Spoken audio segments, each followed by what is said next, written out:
mo kí ọlọ́run ọba mo ṣèbà olódùmarè ìbà akọ́dá ayé ìbà aṣẹ̀dá ọ̀run mo ṣèbà Ọ̀rúnmìlà atórí ẹni tí ò sunwọ̀n ṣe mojúbọ ọkùnrin mojúbọ obìnrin mo kí gbogbo ojú tó ń wò mí níbikíbi tí ẹ ti ń gbọ́ mi káàkiri àgbáńlá ayé.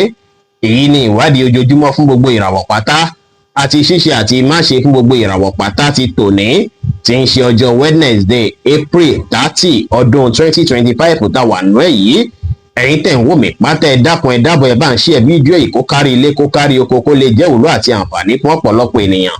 Kí ẹ sì má gbàgbé láti follow kí ẹ sì subscribe kẹ́ lè pẹ̀ láwọn tá máa jàǹfààní onírúurú fídíò tá à ń fi léde lójoojúmọ́ fún ìdàgbàsókè ìjọmọ ènìyàn. Ẹ̀yin tẹ́ sì fẹ́ ṣèwádìí onírúurú láǹfààní láti kàn sí wa ní WhatsApp 09033897161. Ẹ̀yin tẹ́ ń lò ràwọ̀ iná tó kanran yan Harris. Ẹ̀yin tàbí láàrin March 21 sí April 20 ọjọ́ tòní máa dára púpọ̀. Ẹ lè ṣiṣẹ́ èyíkéyìí lọ́jọ́ tòní, ẹ lè gbajúmọ̀ kọ́kì kan tẹ́ bá fẹ́ gbajúmọ̀ láàyè iṣẹ́ lọ́jọ́ tòní, gbogbo ẹ̀ ló máa tayọ lọ́jọ́ tòní. Àwọn èèyàn máa admire yín, wọ́n appreciate àwọn akitiyan àti ẹ̀bùn tọ́lọ́run fún yín tẹ̀ ń lò láàyè iṣẹ́ lọ́jọ́ tòní. Ẹ wá kíyèsára, ó ṣeé ṣe kí àìlera kékeré kó fẹ́ jẹyọ fún yín léni o. Bẹ́ẹ̀ sì ni tí ẹ bá ń drive léni tẹ́ bá ń rìnrìn àjò kí ẹ kún fún ìbá Ọlọ́run dáadáa, kẹ́ ṣe prayer kẹ́ sì kíyèsára dáadáa kí Olódùmarè má jẹ́ kí ẹ rí ogun accident. Ẹ má dá sọ́rọ̀ tí wọ́n pè yín ṣàbẹ̀ tí ó kàn yín léni. Ẹ rẹra yín lẹ̀ kẹ́ ṣe dáadáa sáwọn èèyàn kí ẹ sì pa àwọn àṣírí kọ̀ọ̀kan yín mọ́ lọ́jọ́ tòní. Rẹ́ẹ̀dì tàbí góòdù jẹ́ kọ́lọ́ tó dára jù fún yín láti wọ̀ láṣọ lónìí. Aago 2 ní ọ̀sán sí aago 3 ní ọ̀sán ní àkókò èyí tó dára jù fún yín láti fi ṣe ohun tó ṣe kókó tó ṣe pàtàkì jù nínú ìgbésí ayé yín ní ọjọ́ tòní. Ẹ̀yin tẹ̀ ń lò ràwọ̀ erùpẹ̀ alámọ̀ Taurus, ẹ̀yin tàbí láàrin April 21 sí May 20 ẹ wulẹ̀ gbára lé ara yín lọ́jọ́ tòní, ẹ má gbára lẹ́nikẹ́ni. Bó tilẹ̀ jẹ́ pé ẹ nífẹ̀ẹ́ sí láti wà láwùjọ àwọn ọ̀rẹ́ àtàwọn olólùfẹ́ yín lọ́jọ́ tòní, á ṣe yín bí ìgbà pé kẹ́ ẹ dá wà lẹ́yìn nìkan. Ẹ wulẹ̀ gbajúmọ̀ àwọn nǹkan tẹ́ fẹ́ pinnu lé lórí kí ẹ sì ní ìgbàgbọ́ nínú ohun tó ń sọ sí yín lọ́kàn. Ẹ má kàn jíjú bó ṣe ẹ lọ lórí ohunkóhun, ẹ gbà láàfíà láàyè, ẹ má fọkàn sí gbogbo nǹkan kíkan tí ẹ bá ń retí kó lè wọlé ní ìrọ̀rùn fún yín.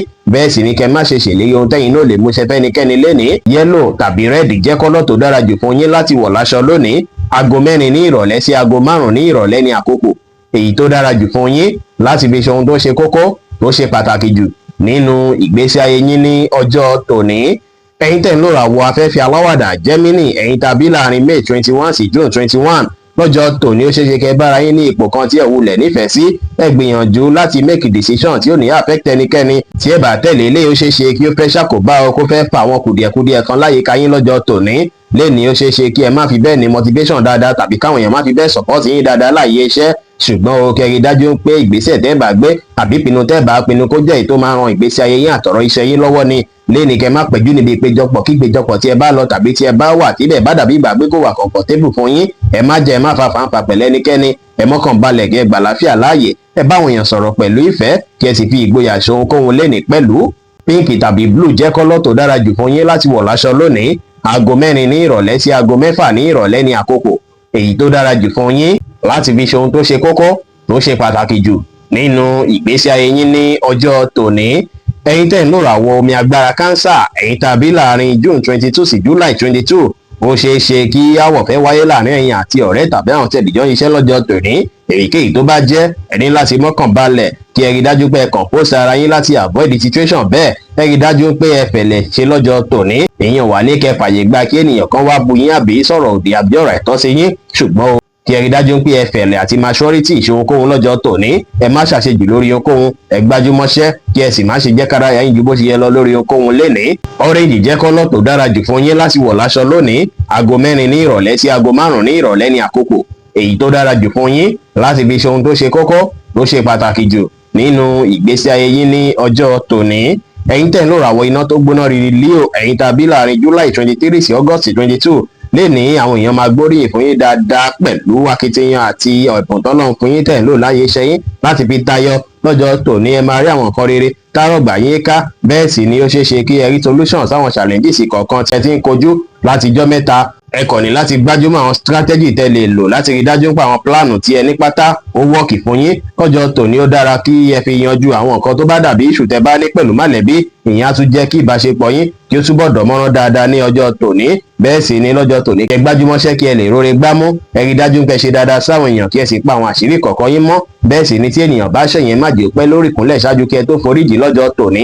aago méje ní ìrọ̀lẹ́ sí aago mẹ́jọ kọjá ọgbọ̀n ìṣẹ́jú ní àṣálẹ́ ní àkókò èyí tó dára jù fún yín láti fi ṣe ohun tó ṣe kókó tó ṣe pàtàkì jù nínú ìgbésí ayé yín lónìí. Ẹ wá gbọ́dọ̀ wọ aṣọ orange rárá látàrí pé orange jẹ́ kọ́lọ̀ tí kò dára rárá fún yín láti wọ̀ láṣọ lónìí, ṣùgbọ́n ẹ lè wọ aṣọ black látàrí pé black dára púpọ̀ fún yín láti wọ̀ láṣọ ní ọjọ́ tòní. Ẹ̀yin tẹ́ ń lò ràwọ̀ erùpẹ̀ funfun Virgo, ẹ̀yin tàbí láàrin August 23 sí September 23, ẹ máa retí ọjọ́ tó dára lọ́jọ́ tòní. Ẹ máa ní ìfọ̀kànbalẹ̀, bẹ́ẹ̀ sì ni ẹ máa ní ìrètí nípa ohun rere nígbésí ayé yín. Lẹ́ni ọkàn yín máa balẹ̀ pẹ̀sẹ̀ lórí ọ̀rọ̀ iṣẹ́, lórí ọ̀rọ̀ mọ̀lẹ́bí àtọ̀rọ̀ ìbáṣepọ̀ yín. Lọ́jọ́ tòní ẹ máa ní ìrètí pé ọjọ́ ọ̀la gan máa dára, bẹ́ẹ̀ sì ni kẹ́ wá rí dájú pé ẹ lo àwọn àǹfààní ọjọ́ tòní tó dára yìí láti rí dájú pé ọ̀run gbalẹ̀ láwùjọ yín. Ẹ rí dájú pé ẹ wá báláǹsì ọ̀rọ̀ iṣẹ́ àti ọ̀rọ̀ ìgbafẹ́, kẹ́ má jẹ́ kí kan fi síbì kan ju bì kan lọ. Ẹ bá àwọn èèyàn sọ̀rọ̀ pẹ̀lú ìfẹ́, ẹ bá àwọn èèyàn ṣe pẹ̀lú àwàdà àti ẹ̀rín, kí ẹ sì fi ìgboyà ṣohunkóhun lẹ́nìí pẹ̀lú.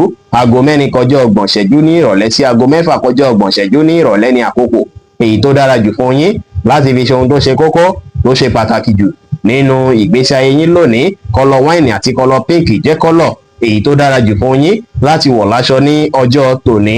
Ẹ̀yin tẹ́ ń lò ràwọ̀ afẹ́fẹ́ márìmífín Libra, ẹ̀yin tàbí láàrin September 24 sí October 23, ọjọ́ tòní lè wà challenge bákan fún yín o. Tó ṣeé ṣe kó dàbí ìgbà pé fẹ́rẹ̀ yín tẹ́ látàrí àwọn kan tó ń ṣẹlẹ̀ láyìíká yín tí ò fi bẹ́ẹ̀ tọ́. Lẹ́nìí kẹ́ má wulẹ̀ lẹ́fẹ́ tẹ́nikẹ́ni lọ́rùn, ẹ wulẹ̀ rí dájú pé ẹ ṣìkẹ́ ara yín dáadáa, ẹ prioritize ara yín púpọ̀, kí ẹ sì rí dájú pé ẹ fi ẹ̀lẹ̀ àtọpọlọ pípé ṣe ohunkóhun tẹ́ bá fẹ́ ṣe lẹ́nìí, pàápàá tẹ́ bá fẹ́ gbé ìgbésẹ̀ kan kí ìgbésẹ̀ náà lè tayọ kó lè já sí bí ẹ ṣe ń fẹ́. Lẹ́nìí ẹ máa ṣàṣeyọrí lọ́pọ̀lọpọ̀ tí ẹ bá lọ ọgbọ́n àtòyí tọ́ lọ fún yín. Ẹ wà smart kí ẹ gbájúmọ́ ohun tó yẹ kẹ́ gbájúmọ́. Ẹ má fọkàn sí gbogbo nǹkan tí ẹ bá ń retí kó lè wọlé fún yín, kí ẹ sì má ṣe ṣèlérí ohun tẹ́yin náà lè múṣẹ fẹ́nikẹ́ni.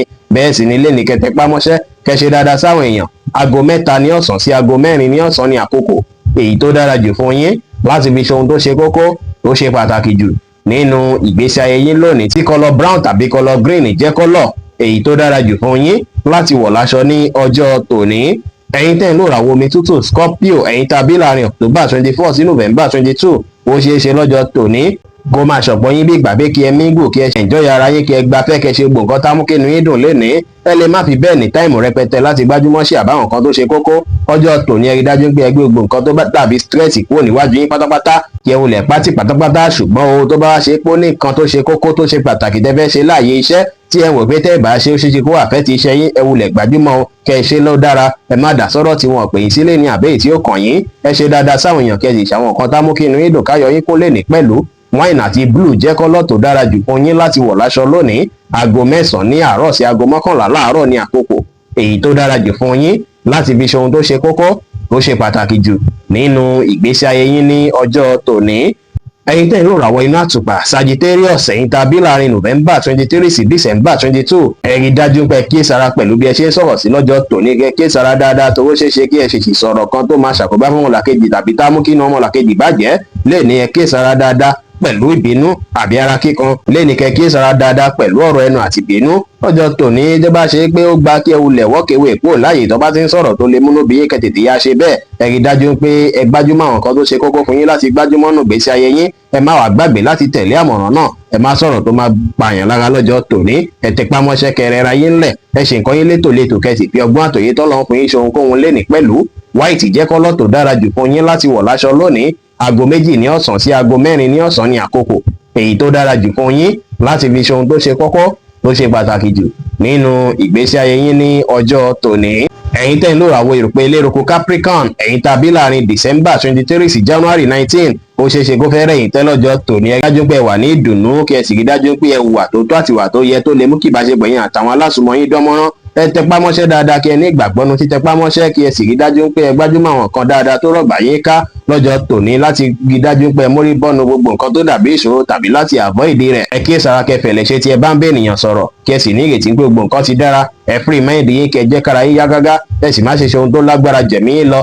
Bẹ́ẹ̀ sì ni kí ẹ fi ìfẹ́ àti ọ̀yàyà hàn sí àwọn ènìyàn pátá. Green àti purple jẹ́ kọ́lọ̀ tó dára jù fún yín láti wọ̀ láṣọ lónìí. Aago 5 kọjá ọgbọ̀n ìṣẹ́jú ní ìrọ̀lẹ́ sí aago 7 ní àṣálẹ́ ní àkókò èyí tó dára jù fún yín láti fi ṣe ohun tó ṣe kókó tó ṣe pàtàkì jù nínú ìgbésí ayé yín ní ọjọ́ tòní. ẹ̀yin tẹ́ ń lò ràwọ̀ afẹ́fẹ́ oníbínú Aquarius, ẹ̀yin tá a bí láàrin January 20 sí February 19, ìrọ̀rùn àti ìfọ̀kànbalẹ̀ máa gbalẹ̀ láwùjọ yín lọ́jọ́ tòní. Ẹ máa fi ẹ̀lẹ̀ àti ìfọ̀kànbalẹ̀ ṣiṣẹ́ lọ́jọ́ tòní, bó tilẹ̀ jẹ́ pé ó ṣeé ṣe kó wùn yín bí ìgbà bí kẹ́ lo àkókò àti ìgbà pẹ̀lú mọ̀lẹ́bí àti ọ̀rẹ́. Tẹ́ bá ṣòtítọ́ láwùjọ wọn lọ́jọ́ tòní, á jẹ́ kí wọ́n ní ìgbàgbọ́ ní kíkún nínú yín, kọ́ ní trust nínú yín púpọ̀, tí ẹ sì máa tún jẹ́ kí ìbáṣepọ̀ yín dánmọ́rán dáadáa. Ẹ múra dáadáa lẹ́ni kí ẹ dùn rí lójú, ẹ ṣe dáadáa sáwọn èèyàn kí ẹ sì wá ìrọ̀rùn láwùjọ yín pẹ̀lú. Black jẹ́ kọ́lọ̀ tó dára jù fún yín láti wọ̀ láṣọ lónìí. Aago 5:15 ní ìrọ̀lẹ́ sí aago 6 ní ìrọ̀lẹ́ ní àkókò èyí tó dára jù fún yín láti fi ṣe ohun tó ṣe kókó tó ṣe pàtàkì jù nínú ìgbésí ayé yín ní ọjọ́ tòní. Ẹ̀yin tẹ́ ń lò ràwọ̀ omi tí kì í ro Pisces, ẹ̀yin tàbí láàrin February 20 sí March 20, lọ́jọ́ tòní ó ṣeéṣe káwọn ìbalẹ̀ ọkàn díẹ̀díẹ̀ fẹ́ wáyé fún yín tàbí káyà yín déédéé máa já lórí nǹkan tí ẹ ò tiẹ̀ mọ̀dí rẹ̀. Lọ́jọ́ tòní kò dára kí ẹ wulẹ̀ fàyè gba kí tẹ́ńṣọ̀n kankan kó ṣàkóbá fún yín àbí kó jẹ́ káyà yín máa já. Kẹ́rí dájú pé ẹ lo àkókò àti ìgbà pẹ̀lú àwọn tó ṣe é pé ẹ mọ̀ pé wọ́n ń fẹ́ yín dénú tí wọ́n ń fẹ́ yín fún dáadáa, tàbí àwọn tẹ́ mọ̀ pé tẹ́ bá wà pẹ̀lú wọn inú yín máa dùn, ayọ̀ yín máa kún. Bẹ́ẹ̀ sì ni ó dára púpọ̀ kẹ́ ẹ ṣe àwọn nǹkan tó ṣe é pé yín gan nífẹ̀ẹ́ sí láti máa ṣe láti lè prevent yín láti má jẹ́ kí àwọn nǹkan tó dàbí stress kó affect yín tàbí káyà yín kọ̀ déédéé máa já láì nídìí. Kẹ́ ṣe dáadáa sáwọn èèyàn lẹ́ni kí ẹ wá ìdùnnú ní gbogbo ọ̀nà. Ẹ lómìnira láti káàkiri lọ bíkíbi láti lọ wá oore, kò sí wàhálà. Kí ẹ sì báwọn èèyàn ṣe pẹ̀lú àwàdà àti ẹ̀rín lẹ́ni dára. Yẹ́lò jẹ́ kọ́lọ̀ tó dára jù fún yín láti wọ̀ láṣọ lónìí. Aago 9:15 láàárọ̀ sí aago 11 láàárọ̀ àti aago 1 ní ọ̀sán sí aago 2 ní ọ̀sán jẹ́ àkókò èyí tó dára jù fún yín láti fi ṣe ohun tó ṣe kókó tó ṣe pàtàkì jù nínú ìgbésí ayé yín ní ọjọ́ tòní. Bí ó ṣe jẹ́ nìyẹn fún gbogbo irúfẹ́ ìràwọ̀ 12 tó wà pátá. Ẹ̀yin tẹ́ ń wò mí pátá, ẹ má gbàgbé pé Ọlọ́run bọ Olódùmarè nìkan lọ́ba tó ní ìmọ̀ jùlọ. Fẹ̀yìn tẹ́ fẹ́ ṣèwádìí onírúurú, ẹ láǹfààní láti kàn sí wa ní WhatsApp 09033897161. Ire gbogbo ajẹ́ tiwa lónìí, lọ́sẹ̀ yìí, lóṣù yìí àti ní gbogbo ọjọ́ ayé wa láṣẹ Ìdùmarè. Ire o.